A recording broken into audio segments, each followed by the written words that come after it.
আমরা hair cut বাতিল চাই, সকল লেনদেন স্বাভাবিক চাই, এফডিআর ডিপিএস যদি ম্যাচিউর হয়ে যায় এটা যেন আমরা স্বাধীনভাবে তুলে নিতে পারি। আজকে আমরা এসেছিলাম, আপনারা জানেন যে গত 5ই মার্চ আমরা একটা আন্দোলন করেছিলাম, যে আন্দোলনে আমাদের দাবি ছিল, আপনারা সবাই জানেন যে হেয়ার কাট নামক কোনো কালো আইন থাকবে না, এটা আমরা প্রত্যাহার চাই। আমাদের সকল ধরনের লেনদেন স্বাভাবিক চাই অন্যান্য ব্যাংকের মতো, এবং মেয়াদ শেষে আমাদের এফডি ডিপিএস এমটিডিআর সহ ব্যবসায়িক যত ধরনের লেনদেন আছে ব্যবসায়িক অ্যাকাউন্টগুলো আমরা সচল চাই। এটাই ছিল আমাদের যৌক্তিক দাবি, এবং এই দাবিটা চাইতে গিয়ে আমরা গত 5ই মার্চে আমরা জলকামানের সম্মুখীন হয়েছিলাম, এবং আমাদের অনেক ভাই বোনেরা আহত হয়েছে। এই গরম পানির কারণে গা ঝলসে গিয়েছে। আমাদের 2টা ভাইকে অন্যায়ভাবে হ্যান্ডকাপ পরিয়ে, মানে এমনভাবে তাদেরকে গ্রেপ্তার করা হয়, তাতে মনে হচ্ছে যে তারা এখানে হচ্ছে আসামি, তারা দুষ্কৃতকারী। 24-এর আন্দোলনের পরে, দেশের এই স্বাধীনতার পরে, নতুন স্বাধীনতার পরে, 36শে জুলাইয়ের পরে আমরা কখনোই পুলিশ প্রশাসনের কাছ থেকে আশা করিনি। ওনাদেরকে যখন বলা হয় আমাদের কেন বাধা দিচ্ছেন, এটা তো আমাদের যৌক্তিক দাবি, তখন ওরা বলে যে আমাদের উপর থেকে যেটা অর্ডার করা হয়েছে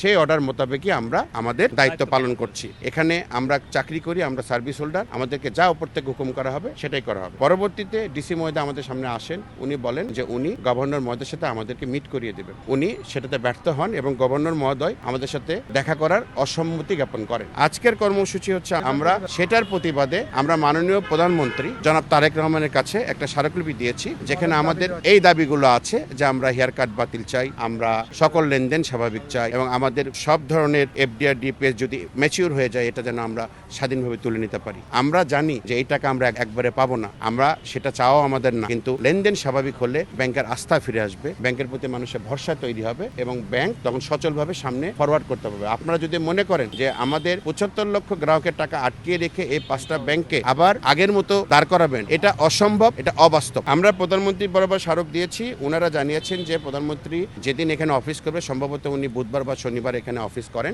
সেদিন ওরা এই স্মারকলিপিটা ওনারা বরাবর প্রেরণ করবেন। মাননীয় প্রধানমন্ত্রী যদি আমাদের প্রতি সদয় হন তাহলে হয়তো আমাদের বিষয়ে কোনো ডিসিশন নেবে, বাট আমরা আশা করি, এটা আমাদের প্রাণের দাবি যে উনি আমাদের এই যৌক্তিক দাবিটা সদয় দৃষ্টিতে দেখে আমাদের জন্য সুন্দর একটা সমাধান দিবেন, যাতে আমরা আমাদের ফ্যামিলি নিয়ে সুন্দরভাবে এই 3 কোটি 3.5 কোটি পরিবার সুন্দরভাবে ঈদ করতে পারি এবং সামনে সম্মুখীন হতে পারি, এবং ওনাকে দেশ চালাতে সুন্দর সহযোগিতা করতে পারি। 1,42,000 কোটি টাকা আটকিয়ে রয়েছে, এটা হচ্ছে আমাদের গ্রাহকদের আমানত। এই আমানতের টাকা আটকিয়ে রেখে ওনারা এখন বিভিন্ন ধরনের আইন প্রণয়ন ক্রিয়েট করেছেন, বিগত গভর্নর থেকে শুরু করে এখন অবধি। তো সেই আইন এবং কালো আইনের মাধ্যমে আমরা সবাই এখন একদম কোণঠাসা হয়ে গেছি, এবং আমাদের এখন কোনো কিছু করার অপশন নাই। আর আমরা একটা মধ্যবর্তী ফ্যামিলি, মধ্যবিত্ত পরিবারে বসবাস করি, আমরা না পারি কারো কাছে চাইতে, না পারি কারো কাছে হাত পাততে, আবার আমরা রাজপথে নামতেও লজ্জা পাই, যার কারণে হয়তো আপনারা দেখতে পারেন যে আমাদের লোকজনের সমাগম কম হয়। বাট এই ধৈর্যের বাঁধ যদি একবার ভেঙে যায় তাহলে কিন্তু